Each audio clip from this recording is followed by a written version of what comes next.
ஒரு பையனோட love story பத்தி தெரிஞ்சுக்கலாமா? ஒரு பையன் ஒரு பொண்ண பயங்கரமா காதலிச்சான். அந்த லவ் போயிட்டு அந்த பொண்ணு கிட்ட சொன்னான்.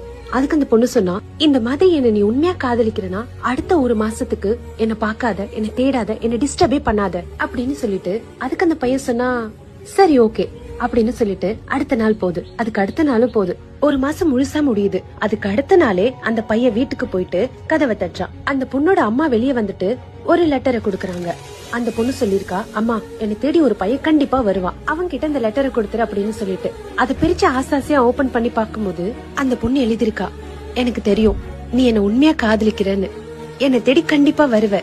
ஆனா இதே மாதிரி இந்த ஒரு மாசம் நீ எப்படி சந்தோஷமா இருந்தியோ அதே போல இந்த ஜென்மம் பூரா நீ சந்தோஷமா தான் இருக்கணும். நான் இல்லன்னு நினைச்சில்ல, நான் எப்பயும் இங்கதான் இருக்கேன்னு நினைச்சு நீ சந்தோஷமா தான் இருக்கணும் அப்படின்னு.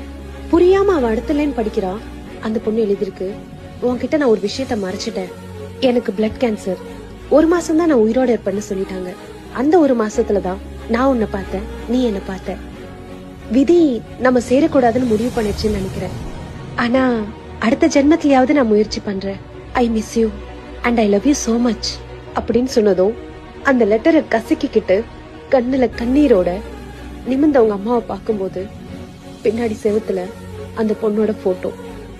அந்த போட்டோல மாலை. தட் செகண்ட் அந்த பெயின் எப்படி இருக்கும்ல.